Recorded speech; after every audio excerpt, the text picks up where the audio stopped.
रामचरितमानस के बालकांड में चौपाई है, चहु जुग तिन काल तिहु लोका, भय नाम जपे जीव विसो का। इसका अर्थ है चारों युगों में, तीनों कालों में और तीनों लोकों में राम नाम को जपकर सभी जीव शोक रहित हुए हैं। एक और पंक्ति है, राम नाम कली अभिमत दाता, अर्थात इस कलयुग में राम नाम ही सारे मनोरथ पूर्ण करने वाला है। अब लगता है कि 2019 चुनावों में बीजेपी ने जीत के मनोरथ को पूर्ण करने के लिए अपने अचूक हथियार राम मंदिर को चल दिया है।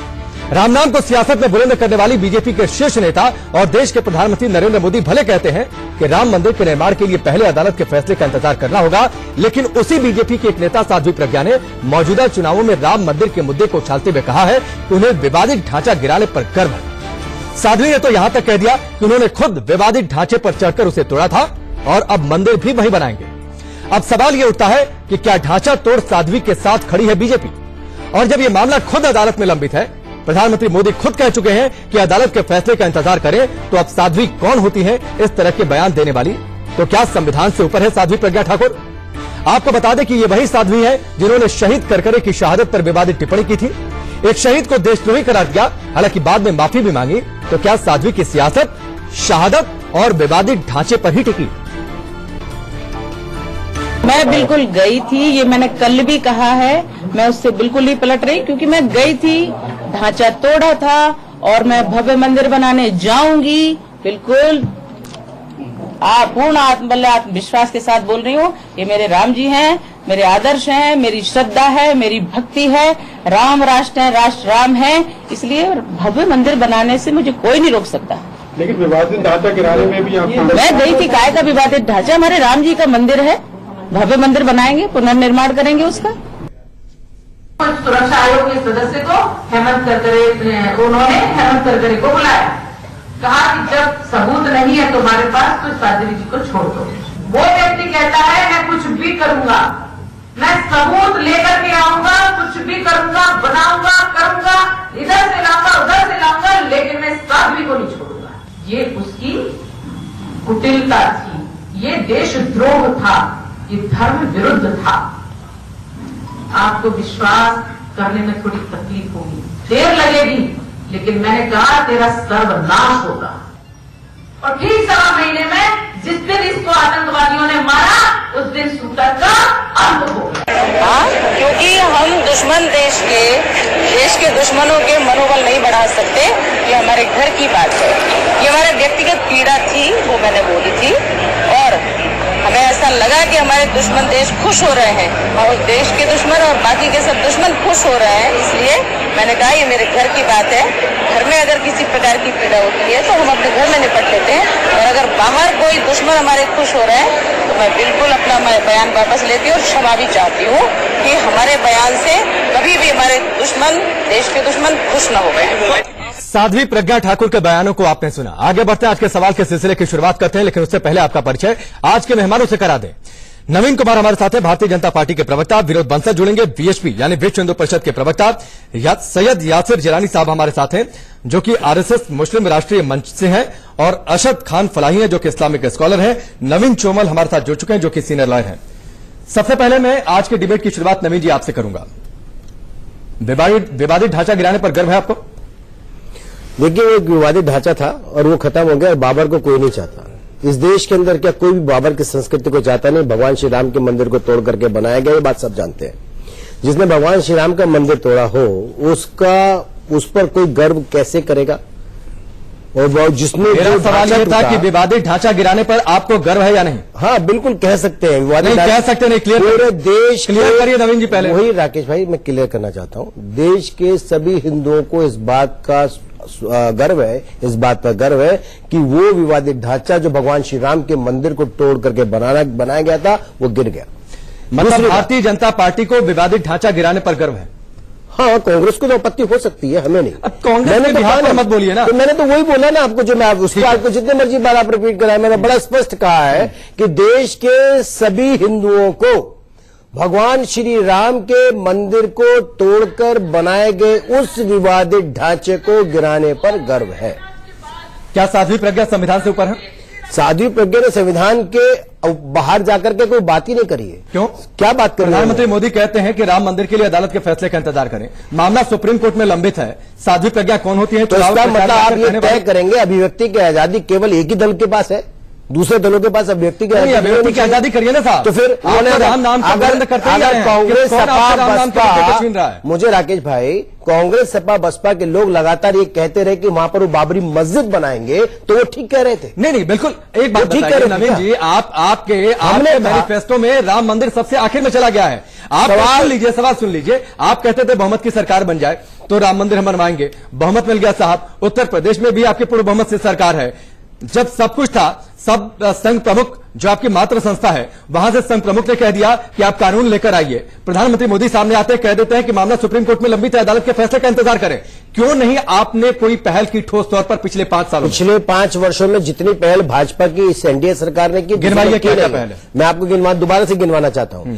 सर्वोच्च न्यायालय में मामला लंबित था, सुनवाई नहीं हो रही थी 8 वर्ष से। कारण यह था कि उत्तर प्रदेश सरकार ने जो डॉक्यूमेंट सबमिट किए थे, सुन लीजिए ना, मैं वही बता रहा हूं ना आपको, मुझे बोलने का मौका तो दीजिए कम से कम। उन्होंने डॉक्यूमेंट्स का कोई ट्रांसलेशन नहीं किया। उत्तर प्रदेश सरकार को जब कहा गया तब भी इसलिए नहीं किया, अखिलेश यादव की सरकार थी। 2 वर्ष पहले योगी आदित्यनाथ जी की सरकार आई, उसके बाद सारे डॉक्यूमेंट सबमिट करा के, ट्रांसलेशन करा के 0 एरर में सुप्रीम कोर्ट में जमा कराए। 18,000 से भी ज्यादा दस्तावेज थे।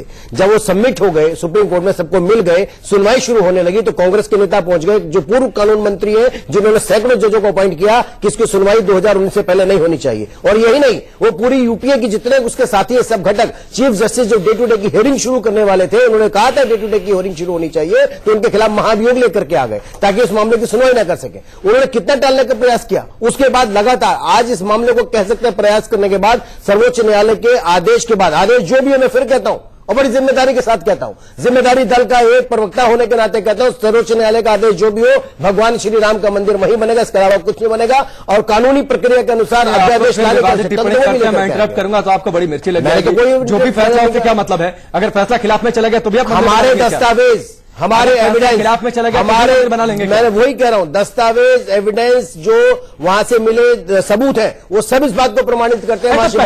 साहब आप लगातार ये पहल करी है, आप लगातार भारत की सरकार कौन लेकर गया, बहुमत मिल गया, उस जज को रोकने के लिए बहुमत मिल गया, फिर क्यों नहीं आपने ठोस? भाई राज्यसभा में नहीं था बहुमत, कोई बात नहीं, हमारे कई बिल चाहे ट्रिपल तलाक का लगातार पेंडिंग हो, लेकिन उसके बावजूद फिर मैं कह रहा हूं राज्यसभा पेंडिंग था, उसके बाद फिर भी मैं कह रहा हूं वोट की सियासत कर रहे हैं ना। मानिए 2019 चुनाव में आपका आखिरी हथियार राम मंदिर था, आपने चल दिया। जो मानिए रवीन जी, जो 2019 चुनावों में राम मंदिर आपका आखिरी हथियार था, वोट के लिए कांग्रेस ने चल दिया ये मुद्दा। केन प्रकरण इस मुद्दे को बार बार लंबित करने का प्रयास किया, वो सियासत नहीं कर रही। जिसने कहा कि सर्वोच्च न्यायालय में सुनवाई 2019 से पहले नहीं होनी चाहिए, वो सियासत नहीं कर रही। तो लाइसेंस मिल गया आपको, लाइसेंस मिल गया आपको, जिसने महाभियोग उसकी आड़ में बचने की कोशिश कर रहा है, या उसकी आड़ में बचने की कोशिश कर रहा है। उन्हीं दलों को मिला हुआ है, हम लोग प्रयास कर रहे हैं इसलिए हमको लाइसेंस है, लेकिन वो लोग प्रयास को बार बार बाधित कर रहे हैं, बाधित करने का लाइसेंस उनको मिला, फिर भी वो ठीक है। चलिए मैं आगे बढ़ता हूं। विनोद बंसल भी हमारे साथ जुड़ चुके हैं, जो कि विश्व हिंदू परिषद के प्रवक्ता है। विनोद जी आपका स्वागत है। बीजेपी के साथ जो फिलहाल मौजूदा स्टैंड है, आप कितना सहमत है? साध्वी प्रज्ञा ठाकुर को विवादित ढांचा गिरने पर गर्व है, इसकी आपकी टिप्पणी। और साध्वी प्रज्ञा कहती है कि राम मंदिर वहीं बनेगा चाहे जो हो जाए। प्रधानमंत्री कहते हैं कि अदालत के फैसले का इंतजार करिए। तो क्या साध्वी प्रज्ञा अदालत और संविधान से ऊपर है क्या?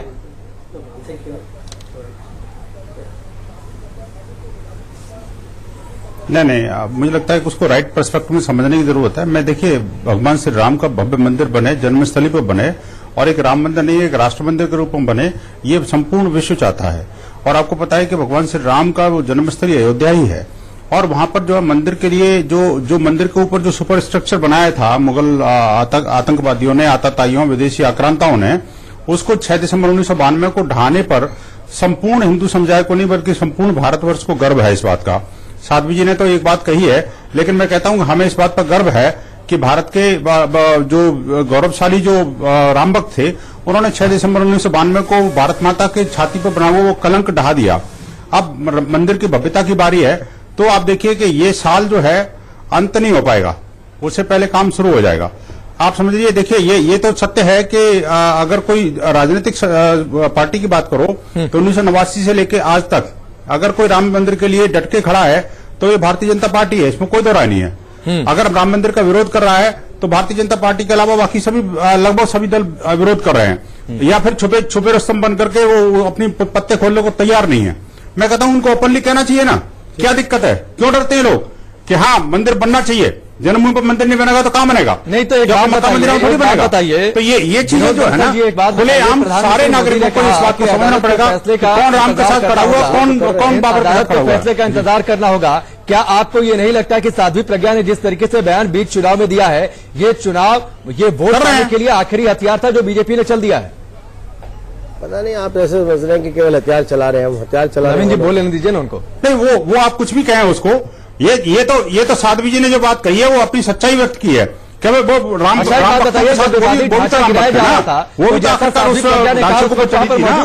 वो भी तो चाहती थी कि कलंक को हटाना चाहिए जी। नहीं बिल्कुल, वो जब हैं तो कह रही है, इसका मतलब मौजूद थी। नहीं अरे साहब, तो लाखों की अरे विनोद जी एक बात बताइए, मैं कहीं पढ़ रहा था, आपको लोग इसको ट्रोल कर रहे हैं। विनोद बंसल जी, लोग इसको ट्रोल कर रहे हैं। ट्रोल क्यों कर रहे हैं ये भी आपको मैं वजह बता दूं। जिस 1992 का आप जिक्र कर रहे हैं, उस समय साध्वी प्रज्ञा की उम्र क्या रही होगी कि 4 या 5 साल की उम्र में वो विवादित ढांचा गिराने पहुंच गई थी क्या? आती उत्साह में वोट पाने के लिए कुछ भी बोल देंगे? नहीं मैं नहीं 24 वर्ष की थोड़ी। देखिए आप वो कुछ भी कहिए, मैं कहता हूं कि 11 साल के क्या झूठ मत बोलिए, ऐसा नहीं है।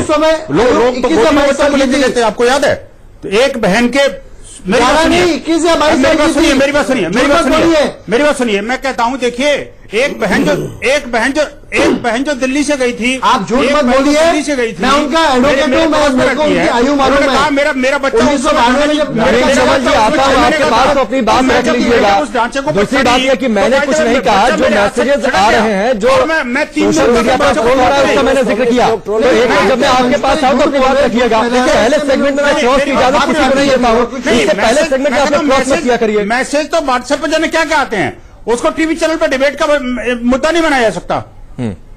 चलिए वैसे भी ठीक है, नवीन चमन जी आप कुछ बोल रहे थे, फिर मैं आगे रुकूंगा। ठीक है नवीन जी, कि वो साध्वी जी थी कि नहीं थी, इस बारे में मैं सर्टिफाई नहीं कर सकता। नहीं लेकिन नहीं मैंने बस आपसे विचार पूछा था विनोद जी, आपसे विचार पूछा। वहां तो 5 साल का बच्चा भी था, 5 महीने का बच्चा भी था। मैंने आपसे विचार पूछा था, मैंने विचार पूछा था और उस विचार के जरिए मैंने जानने की कोशिश ये की थी कि क्या तब भी साध्वी प्रज्ञा में इतना उत्साह था क्या? ठीक है राकेश जी, मैं प्रमाण पत्र देता हूं इस बारे में। मैं उनका एडवोकेट रह चुका हूं, उसे जानकारी दे चुका हूं सारी इस विषय में। उसमें उनकी आयु करीब 21 वर्ष की थी जब 1992 में ढांचा गिरा था, और वो अखिल भारतीय विद्यार्थी सक्रिय कार्यकर्ता थी और हमारे पूरे विश्व भारत से अखिल भारतीय विद्यार्थी कार्यकर्ता रहे थे। और वो ढांचा गिराने में उनका भी सहभाग था।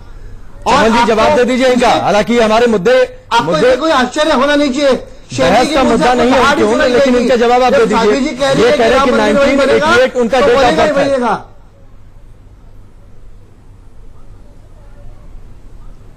आप तो लॉयर, 1988 उनका डेट ऑफ बर्थ नहीं है, उनका डेट ऑफ बर्थ 1972 है। ठीक है चलिए, खैर हमारी बहस का मुद्दा नहीं है, छोड़िए प्लीज। बहस का मुद्दा नहीं है कि साध्वी प्रज्ञा की उम्र कितनी है। एक मैसेजेस जो ट्रोल हो रहे थे उस पर मैंने बस एक बातचीत पूछी थी। लेकिन नवीन चमल एक बात बताइए, मैं आपके पास हूं, छोड़िए नवीन चमल, छोड़िए ना, उनका जन्म कब हुआ ये बहस का मुद्दा नहीं है। मुझे एक बात बताइए कि जब देश के प्रधानमंत्री कहते हैं कि मामला अदालत में लंबित है, अदालत का फैसला आने दीजिए, फिर साध्वी प्रज्ञा कौन होती है इस तरीके से बोलने वाली? क्या संविधान से ऊपर है साध्वी प्रज्ञा? ये बयान आपको ठीक लगता है? एक वकील के नाते जवाब दीजिएगा। मैं उत्तर देता हूं उसका। सुनिए, देश के जो प्रधानमंत्री है मोदी जी, वो भी जानते हैं कि राम मंदिर बनेगा, उनकी भूमिका भी है कि राम मंदिर बनेगा, परंतु उनका जो माध्यम है वो कहते हैं कि देश की सर्वोच्च न्यायालय का निर्णय जब आएगा फिर हम वहां भी राम मंदिर बनाएंगे। और साध्वी जी भी यही कह रही है कि राम मंदिर हम वहीं पे बनाएंगे। तो उसमें कोई विवाद नहीं है और कोई उसमें दो अलग बात नहीं है। केवल प्रधानमंत्री अपनी गरिमा को जानते हैं, अपनी मर्यादा को जानते हैं, इसलिए वो कहते हैं कि हम राष्ट्र का जो सर्वोच्च न्यायालय है उसकी प्रतीक्षा करेंगे निर्णय देने की। तो दोनों में कोई विवाद नहीं है। ठीक है चलिए नवीन जी मैं आपके पास आऊंगा। अरशद खान फलाही आपके पास, आपको क्या लगता है ये बीजेपी की सहूलियत की सियासत? आपको क्या लगता है ये बीजेपी की सहूलियत की सियासत है या फिर चुनाव सामने इसलिए शोर इतना मच रहा है? जनाब देखिए कि पिछले 5 सालों में इन्होंने वो वादे जो इन्होंने 2014 के मैनिफेस्टो में किए थे उनमें एक भी वादा ये पूरा नहीं कर पाए, तो इन्होंने अब ये सारा का सारा मुद्दा जो है पोलराइजेशन पर कर दिया है कि इसको कम्युनिटी के अगेंस्ट कर दिया जाए, हिंदू वर्सेस मुसलमान कर दिया जाए। क्योंकि देखिए इनके एक भी पॉलिटिकल रैली के अंदर विकास की बात ही नहीं हो रही है। आपको बेहतरीन शिक्षा की बात नहीं हो रही, स्वास्थ्य की बात नहीं हो रही, इंफ्रास्ट्रक्चर की बात नहीं हो रही, किसानों की बात नहीं हो रही, महिला सुरक्षा की बात नहीं हो रही। जो वादे इन्होंने 2014 में किया था कि अब की बार विकास की सरकार, अब विकास कुछ कर नहीं पाए। वो सारे मुद्दे जो स्मार्ट सिटीज के वादे किए थे, इन्होंने गंगा सफाई की बात करी थी, इन्होंने यूनिफॉर्म सिविल कोड की बात करी थी, इन्होंने धारा 370 हटाने की बात करी थी। वो सारे के सारे मुद्दे जो इनके कोर इश्यूज थे वो सारे के सारे एक तरफ हो गए और अब इन्होंने धर्म को ऊपर लाके खड़ा कर दिया है। आप सोचिए कि मतलब हम एक सेकुलर कंट्री है, यहाँ पर पॉलिटिकल पार्टी, लेकिन अरशद खान फलाई राम मंदिर इनके एजेंडे में रहा है। सुनिए, राम मंदिर इनके एजेंडे में रहा है। अगर चुनाव के बीच में इस बात को लेकर वो जनता के बीच जाते हैं और ये भरोसा जताने की कोशिश करते हैं साहब कि देखिए हम तो अपने इस मुद्दे के साथ स्टैंड कर रहे हैं, हम लगातार इस स्टैंड कर रहे हैं, अदालत का फैसला आएगा तो हम आगे देखेंगे क्या करना है, तो इसमें गलत क्या है? गलत कुछ नहीं है, लेकिन मैं इतना देखिए अब तक तो इनको लग रहा था कि राम मंदिर का मुद्दा जो है अगर हम इस बार दोबारा चुनाव में लेके जाएंगे तो वोट नहीं मिलने वाले। लेकिन जब से इन्होंने जो भोपाल से कैंडिडेट उतारा उसके बाद इनको लगता है कि हाँ पोलराइजेशन अच्छा खासा हो गया है, तो अब हम इस मुद्दे को इस मुद्दे को और इस विषय को भी भुना सकते हैं राम मंदिर के नाम पर। और आपको नहीं लगता दूसरी पार्टियों ने जानबूझकर इस मुद्दे को अटकाया? जब कपिल सिब्बल कोर्ट के अंदर कहते हैं कि 2019 के बाद आप इस मामले की सुनवाई करिए, तो क्या ये बयान गलत नहीं है? फिर नहीं, बयान देखिए आपको, यानी आप ये कहना चाह रहे हैं कि हमारी जो जुडिशरी है वो इतनी लाचार, इतनी लाचार है। जुडिशरी की बात नहीं हो रही है, बिल्कुल जुडिशरी की बात सर नहीं। हमारी जुडिशरी सुप्रीम कोर्ट इंडिपेंडेंट है। कपिल सिब्बल का वो बयान एक वकील के तौर पर ठीक था, गलत था? वो वकील के तौर पे तो गलत था। तो मैंने क्या आपसे सवाल पूछा था? मैंने पूछा था कि जुडिशरी लाचार है क्या? मैंने आपसे पूछा था कि जुडिशरी लाचार है? डिलेइंग टैक्टिक्स नहीं कहा जा सकता। नहीं तो कपिल सिब्बल की डिलेइंग टैक्टिक्स नहीं है, नहीं थी ना, क्योंकि सुप्रीम कोर्ट एंटरटेन नहीं करेगा। सुप्रीम कोर्ट इतना कमजोर है। पूछा सुप्रीम कोर्ट की मंशा क्या थी, क्यों लेकर के आए? वो तो ये कि आप फिर इन्हीं की बातों में ट्रैप हो रहे हैं। ये चाह रहे हैं कि पूरा का पूरा चुनाव जो है धर्म के नाम पे कर लिया जाए, क्योंकि विकास के नाम पर ये नहीं करने वाले, लाचारों की। मुझे बताइए कि मैं ट्रैप हो रहा हूँ कि नहीं ट्रैप हो रहा हूँ? मैं ट्रैप हो रहा हूँ कि नहीं ट्रैप हो रहा हूँ? ट्रैप आप हो रहे हैं, मैं तो ठीक है, बिल्कुल ट्रैप हो रहा है ना। क्योंकि जब मैं कपिल सिब्बल की उस बयान की मंशा पर सवाल उठाता हूं तो आप कह देते हैं कि मैंने ये कह दिया कि अरे आप उनकी मंशा पे सवाल उठा रहे हैं। आप ये भी तो देखिए कि इन्होंने उठाने दी, इन्होंने कहा कांग्रेस देश की मुझे कोट करने दीजिए, अब मुझे कोट करने दीजिए। इन्होंने कहा था कि अगर हमें मेजॉरिटी के साथ ओवरवेलमिंग मेजॉरिटी के साथ सरकार मिल गई तो हम बना देंगे। यही बात अटल बिहारी वाजपेयी जी ने कई बार कही कि मैं अल्पमत में है मेरी सरकार, अगर अध्यादेश ठीक है। अब दोबारा राम मंदिर पर बनाया मुद्दा लाया जा रहा है। प्लीज थोड़ा सा सारे मेहमान बोल रहे हैं पहले सेगमेंट में। यासिर जिलानी जी, जो कुछ बहस आप अभी तक हुई है इससे आप इत्तेफाक रखते हैं? मुस्लिम समाज क्या सोचता है? देखिए, एक चीज मैं आपको बिल्कुल क्लियर कर दूं कि जो अभी हिंदुस्तान का जनमानस है 1.25 अरब, उसका एक ही इरादा है, एक ही मुद्दा है राम मंदिर को लेके कि वहां अयोध्या जो राम मंदिर की पहचान है, वहां भव्य राम मंदिर का निर्माण हो। ये मुसलमान भी चाहता है, हिंदू भी चाहता है, सिख और ईसाई भी चाहता है। कौन नहीं चाहता है? सुन लीजिए, कौन नहीं चाहता है?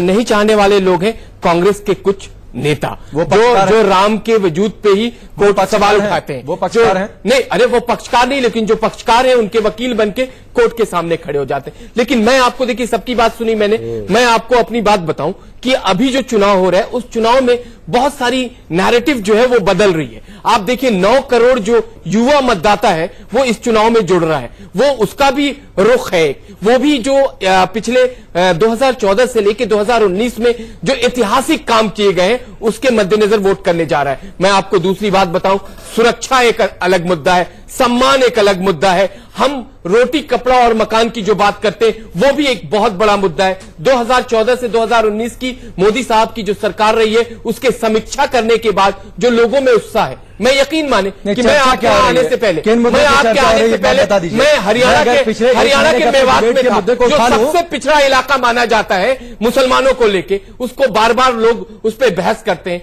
यकीन माने कि वहां भी मेरा कुछ नौजवानों से जो चर्चा आज हो रही थी, उसमें भी मोदी जी को लेके जो पॉजिटिवनेस है, जो मोदी जी ने जो काम किए हैं, उसको देखते हुए देखिए आप बार बार इस तरह के मुद्दे ला रहे हैं। क्लियर हमारे वजीर आजम ने राम मंदिर के लिए क्या रुख है उन्होंने बता दिया। संघ के जो सबसे बड़े संचालक हैं आदरणीय मोहन भागवत जी का पीएम मोदी शिवसेना बीजेपी देश में जब उन्होंने कुछ एक लाइन दे दी, फिर वहां तो डिबेट बंद हो जानी चाहिए थी ना। फिर नहीं, तो ये देखिए एक मीडिया का वर्ग, मुझे कहना तो पड़ेगा कि मीडिया का एक वर्ग है जो इसको बार बार इस मुद्दे को लेके आके सामने रखना चाहते हैं। आप बताइए, नहीं बोलिए, आप बताइए कर रहे होते। साध्वी प्रज्ञा अगर नहीं बोली होती तो डिबेट नहीं कर रहे होते आज। एक बात बताइए, एक साध्वी जो उत्साह में है, एक साध्वी जो अपने कार्य जो उन्होंने किया है उसको अगर बयान करते हैं, तो उनके जो दूसरे कार्य उन्होंने बताए उस पर भी तो चर्चा की जा सकती थी। लेकिन मीडिया को राम मंदिर में ये लगता है। एक बात बताइए, अगर साध्वी प्रज्ञा ने ये बयान नहीं दिया होता तो क्या हम डिबेट कर रहे होते आज? नहीं, अगर उन्होंने एक बात की तो उनकी दूसरी बातों पर भी तो डिबेट आप कर रहे हैं। करें, शहादत पर जो शहीद का अपमान किया है, आप बार बार शहीद का अपमान किया है, उसका डिबेट करेंगे।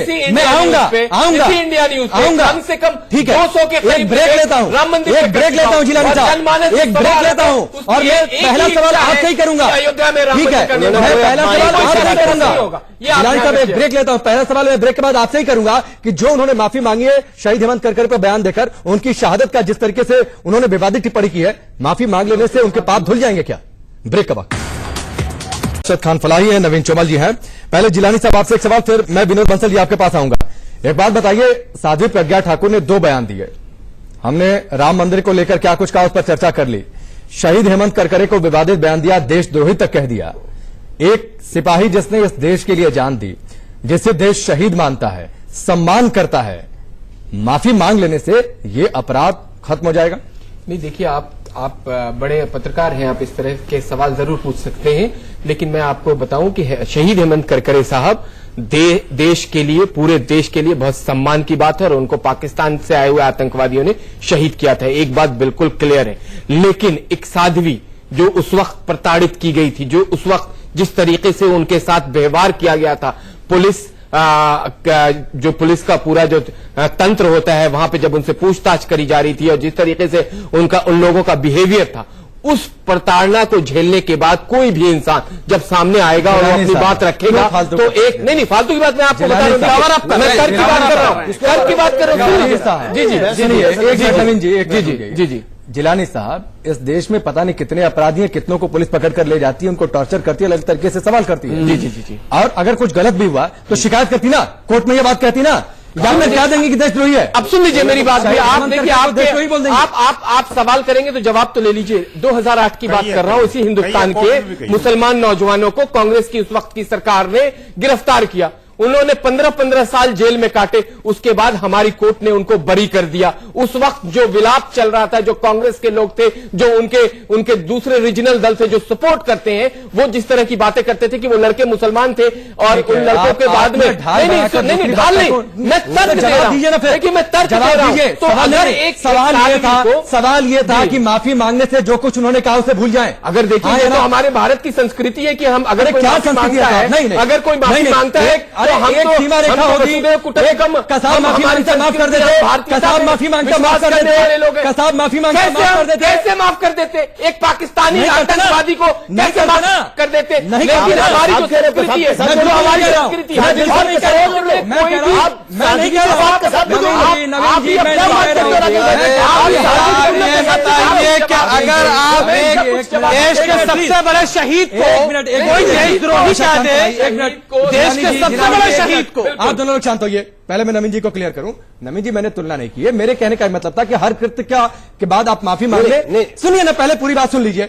बीच में आप लोगों को मिसकोट और कोट करने की बहुत पुरानी आदत है। मेरी बात सुनिए, मेरा सिर्फ ये कहना था कि हर कृत्य के लिए आप माफी मांग लीजिए। आता हूं विनोद जी, आपके पास आता हूं, प्लीज सीधे मैं आपके पास ही आऊंगा। हर कृत्य के बाद आप माफी मांग लीजिए, तो माफी हर गुनाह के बाद माफी मांग ली जाए तो माफ नहीं कर दिया जाता है।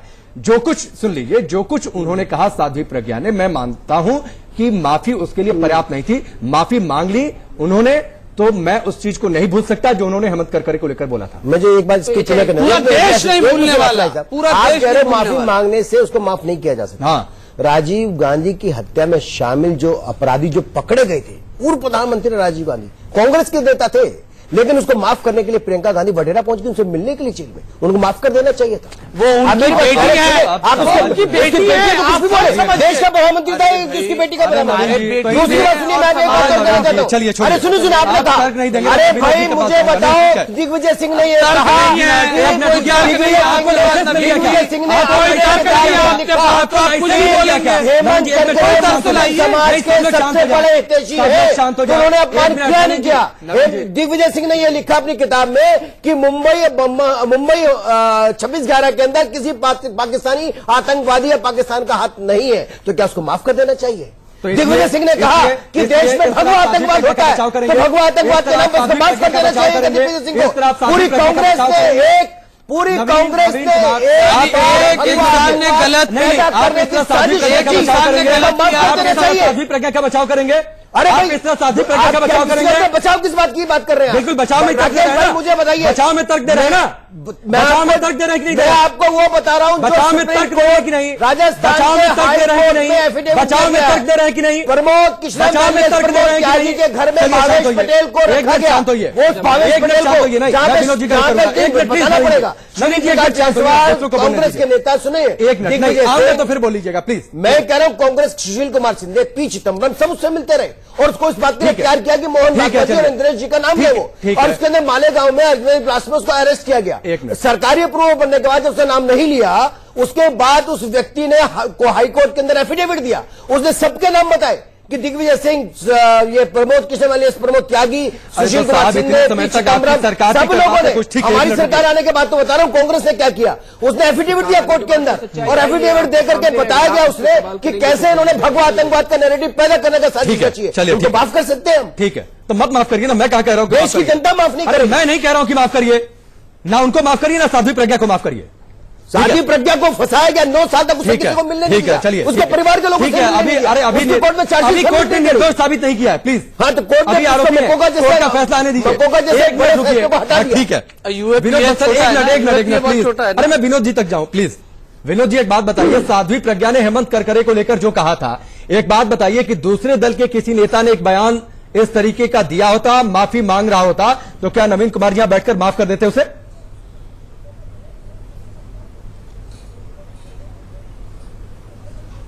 एक मिनट आप जवाब देने दीजिए उनको। मैं जरा गंभीरता से इसका जवाब देना चाहूंगा, सिर्फ मुझे 30 सेकंड चाहिए जी। इसका जवाब देने से पहले मैं एक कोट आपको बताता हूं, जो कि गठबंधन के प्रमुख दल, ये जो इन्होंने महबूबा मुफ्ती ने कही थी, क्या कहा था उन्होंने? ना समझोगे तो ए हिंदुस्तान वालों मिट जाओगे, तुम्हारी दास्ता तक भी न होगी दास्तानों में। अल्लामा इकबाल का शेर है, वो मैं वही कर गठबंधन के मूल सदस्य थी ये महबूबा मुफ्ती और फारूक अब्दुल्ला ने ये बाकायदा ट्वीट करके कहा। एक बार नहीं, इकबाल के शेर नहीं है, भूल जाइए, ये महबूबा मुफ्ती का खेल है। आपको पता ही नहीं, ये आपको महबूब, आप इकबाल के शेर बोल रहे हो। ये महबूबा मुफ्ती ने ट्वीट किया बाकायदा 6 दिन पहले, और ये कहा था ना समझोगे तो मिट जाओगे ए हिंदुस्तान वालों, तुम्हारी दास्ता तक भी न होगी दास्तानों में। मैं कहता हूं विश्व हिंदू परिषद ने इसके लिए बाकायदा चुनाव आयोग को पत्र भेजा, डेलीगेशन मिला, आज तक कोई कार्रवाई नहीं हुई, गठबंधन का कोई नेता नहीं बोला। क्या इससे बड़ी शर्मनाक बात किसी के लिए हो सकती है क्या? वो एक देश का नेता बनने जा रहा है, देश का कानूनी निर्माता बनने जा रहा है, और हिंदुस्तान को चैलेंज कर रहा है। और फारूक अब्दुल्ला ने क्या कहा था? धारा 370 हटाओगे, 35 से हटाओगे तो इस देश से कश्मीर कट जाएगा, मिट जाएगा, हम अलग हो जाएंगे।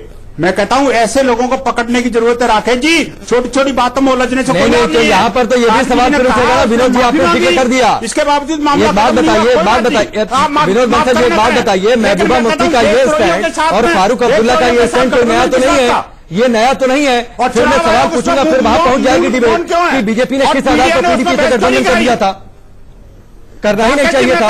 राकेश जी मैं कहता हूं कश्मीरी नेताओं के ऊपर, कश्मीरी नेताओं पर आखिरकार मीडिया क्यों नहीं बहस करा था? कश्मीरी नेताओं पर आखिरकार ये जो चुनाव आयोग है प्रतिबंध क्यों नहीं लगाता? चुनाव आयोग आखिरकार कश्मीरी नेताओं को लेकर के जो अलगाववादी दल हैं, जो अपने आप को गठबंधन के दल बताते हैं, अलगाववाद फैलाते हैं लोग, उसके खिलाफ क्यों नहीं बोलते? उनके मुंह में दही कैसे जम जाता है? ये क्यों जम जाता है? ठीक है, मेरे दूसरे सवाल का जवाब जो विनोद जी, देश मेरे के दूसरे दुश्मन सवाल का है, जवाब। देश को चैलेंज कर रहे हैं, देश को बांटने का षड्यंत्र रच रहे हैं, और हिंदू मुसलमान के नाम पर, मुसलमान के नाम पर वो कहते हैं कि मुस्लिम डोमिनेटेड एरिया है, इसलिए हम किसी हिंदू को नहीं आने देंगे। ठीक है, मेरे साफ सवाल का साफ भी वो जवाब कहते दे हैं, दीजिए। लेकिन कोई बहस नहीं होती, कोई चुनाव एक्शन नहीं लेता, और कोई भी दल उसके नहीं, खिलाफ बहस तो बोलता। बहुत हुई है विनोद जी, बहस बहुत हुई है। अब मैं आता हूं आपको साधु जी की बात पे। नहीं, उस पर नहीं बहस हुई। नहीं, बहस हुई है साहब। ये जो अरे मैंने बहस की है, दर्जनों डिबेट की है, दर्जनों डिबेट की है महबूब अहमद के पास। नवीन जी खुद एक दो डिबेट में बैठ चुके हैं, इसलिए ये मत कहिए कि उस पर डिबेट नहीं हुई है। उस पर डिबेट हम बहस पहले भी कर चुके हैं। आप नहीं मेहमान मैं थे, कहता हूं कि आखिरकार चुनाव आयोग ने कार्रवाई क्यों नहीं करी? तो ये और चुनाव आयोग से जाकर नेता पूछिए जो ना। है, जो गठबंधन को बोलते हैं, वो गठबंधन वाले नेताओं को मुंह में दही कैसे जम जाता है? ठीक है, साध्वी प्रज्ञा पर मेरा जो सवाल था उस पर जवाब दीजिए। मैं आपके चैनल के माध्यम से ये बात कह रहा हूं। देखिए, बात यह है, अब साध्वी प्रज्ञा की बात जहां तक है, देखिए करकरे के संदर्भ में उनके जो व्यक्तिगत अनुभव हैं वो उन्होंने जनता के साथ साझा किए। अब वो व्यक्ति कैसा था, क्या था, ये सरकार को और हमको सबको पता है, लेकिन इस बारे में कोई विचारणीय विषय नहीं है। वो जो आपके जो पहले पैनलिस्ट ने जो कहा है वो सबको पता है सारा। लेकिन मैं कहता हूं साध्वी जी की भावनाओं को भी तो समझना चाहिए। आखिरकार नहीं, तो भावनाओं को समझेंगे तो एक शहीद को देशद्रोही बोल देंगे क्या? झेलनी पड़ी। नहीं, भावनाओं को समझेंगे तो एक शहीद को देशद्रोही बोल देंगे क्या? असली व्यवहार, अगर उनकी कोई शिकायत थी, व्यक्तिगत पीड़ा थी, अरे सुनिए ना, व्यक्तिगत पीड़ा थी, महाराष्ट्र में बीजेपी के मुख्यमंत्री हैं, केंद्र में बीजेपी के प्रधानमंत्री हैं, बीजेपी के नेता, ठीक है, अदालत में जाती, अलग अलग जगह अप्रोच करती, या फिर सीधे एक शहीद को देशद्रोही बोल देंगी, और उसके बाद माफी मांगने के बाद आप ये उम्मीद करें कि साहब भूल जाए, माफ कर दें उनको? गए ना, कौन कहता नहीं गए? अदालत में गए हैं, अदालत में एफिडेविट दिया अभी। नहीं, तो ठीक है ना, तो फिर अदालत को उसमें काम करने दीजिए, या आप सार्वजनिक तौर पर आकर एक शहीद को जिसने इस देश के लिए गोली खाई उसको आप देशद्रोही बोल देंगे? उन्होंने अदालत को कहां रोका है? उन्होंने अदालत को कहां रोका है? मैं कहता हूं अदालत, देखिए, नहीं, देशद्रोही बोला किसी ने, देशद्रोही ने बोला, भाषा अरे साध्वी प्रज्ञा ठाकुर ने बोला है, रखना पड़ेगा। साध्वी प्रज्ञा बिल्कुल बोला है नवीन जी, अरे बोला है, बिल्कुल मैं सुनवा दूंगा, सुनवा दूंगा, देशद्रोही बोला है, यही शब्दों का। दूसरी बात, खैर उन्होंने अपने शब्दों में स्पष्टीकरण दे दिया। नहीं, दूसरी बात, बोला है, माफी मांगी है, बोला है और माफी मांगी है, स्पष्टीकरण दे दिया। सेना प्रमुख को गली का गुंडा कहने वाले कांग्रेस के राज्य महामंत्री माफी नहीं मांगी। नवीन जी, माफी नहीं मांगी, माफ कर देते हैं। नवीन जी ने माफी नहीं मांगी। आतंकवादियों के सरगना के गले मिल रहा है, बात कर रहे हैं, रुक जाइए, उन्होंने तो माफी तक नहीं मांगी। राम गोपाल यादव कहता है, एक मिनट, सब लोग शांत होइए, सब लोग शांत होइए, एक मिनट आ रहा हूं, फलाई साहब आ रहा हूं। नवीन जी, हाँ या ना में जवाब दीजिएगा। दूसरे दल के किसी नेता ने यही बयान देकर माफी मांगी होती, आप माफ कर देते? हाँ, माफी नहीं मांगी भाई, मैं वही तो कह रहा हूँ। संदीप दीक्षित कर देते, दिग्विजय माफ कर देते। हम क्या कह रहे हैं, मांगे ना राहुल गांधी माफी, मांगे कांग्रेस माफी, जिन्होंने कहा क्यों नहीं मांगी माफी? दूसरी बात, साध्वी जी के बारे में सुनो, एक मिनट राकेश जी, इसमें इसलिए बता रहा हूं साध्वी जी के बारे में, और जो हिंदू ये भगवा आतंकवाद जो कांग्रेस ने बनाया था, नैरेटिव बनाया था, इसके खिलाफ जब लड़ाई लड़ी गई, forum for awareness of national security ने, उसका सदस्य मैं रहा हूं। मैं बहुत अच्छे बहुत करीब से जानता हूं कितनी क्रूरता के साथ इन लोगों के साथ साध्वी प्रज्ञा के साथ व्यवहार किया गया, कितनी क्रूरता के साथ। ठीक है, चलिए, आपके रोंगटे खड़े हो जाएंगे, सुनेंगे। ठीक है, ठीक है, आप कोई महिला एक पुलिस कर्मी नहीं था, मिनट प्लीज, दूसरे बातें की कमी है, दूसरों को। नवीन चौमल जी, एक मिनट प्लीज, नवीन चौमल जी, अरे एक मिनट प्लीज, नवीन चौमल जी, दूसरे दल के नेता होते तो यही स्टैंड होता क्या इनका? राकेश जी, मैं आपसे एक प्रश्न करता हूं। राकेश जी, मैं आपसे एक प्रश्न करता हूं। जब साध्वी की यातनाओं के बारे में हम कहते हैं तो आप फट से विषय बदल देते हो, ठीक है बोल के, क्यों आप उस विषय से बात करना नहीं चाहते हो? क्योंकि साध्वी को यातनाएं किसने दी थी? हेमंत करकरे के आदेश पे दी गई थी, तो क्या वो देशद्रोही नहीं था? उसने सहयोग किया था कांग्रेस का हिंदू टेरर का एक। अरे नवीन चौमल जी, पहले संयम रखिए, नवीन चौमल जी संयम रखिए। हेमंत करकरे शहीद है, हम उनकी शहादत का सम्मान करते हैं। बोल रहा देशद्रोही आप बोलेंगे, देशद्रोही आप बोलेंगे, हम कतई बर्दाश्त नहीं करेंगे। एक बात समझिए, कांग्रेस के नेता इस तरीके का बयान देते थे, आपके सामने नवीन जी ने बोला ना, और सुनिए, पीछे जरा प्ले करिए, एक मिनट रुकिए, सब लोगों की आवाज डाउन, साध्वी प्रज्ञा का बयान चलाइए। सुरक्षा आयोग के सदस्य को हेमंत करकरे को बुलाया, कहा कि जब सबूत नहीं है तुम्हारे पास तो साध्वी जी को छोड़ दो।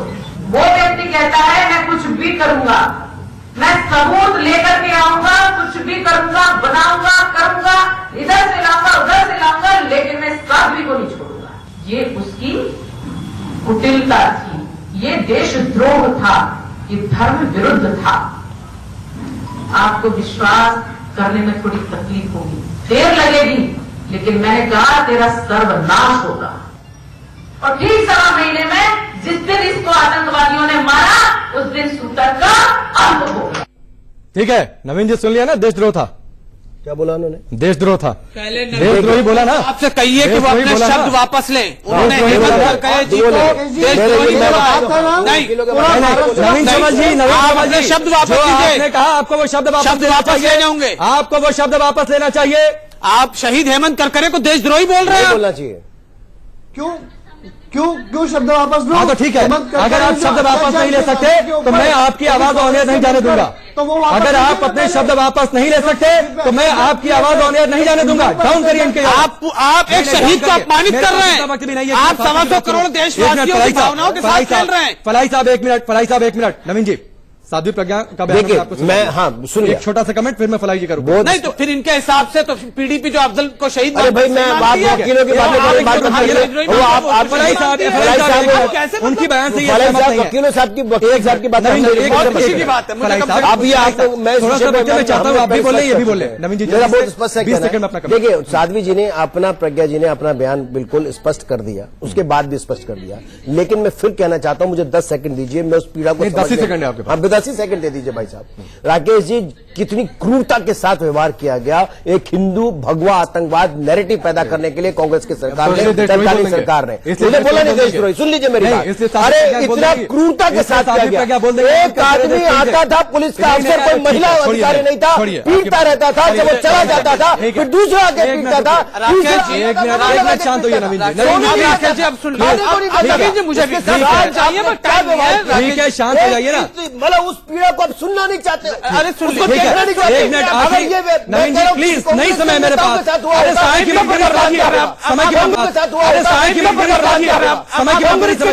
समय की मजबूरी समझिए, वरना मैं डिबेट इसी तरह बाइंड अप कर दूंगा। मैं थैंक यू कर दूंगा, मैं डिबेट बाइंड अप कर दूंगा। एक आखिरी कमेंट आपका, ठीक है नवीन जी प्लीज देखिए, ठीक है प्लीज। देखिए राकेश जी, सिर्फ साध्वी जी के साथ ऐसा दुर्व्यवहार नहीं किया गया है, आतिफ के साथ, निसारुद्दीन के साथ, गुलजार के साथ, इन सबको भी यात्राएं दी गई है। इन सबको भी इनह्यूमन बिहेवियर के साथ ट्रीट किया गया है।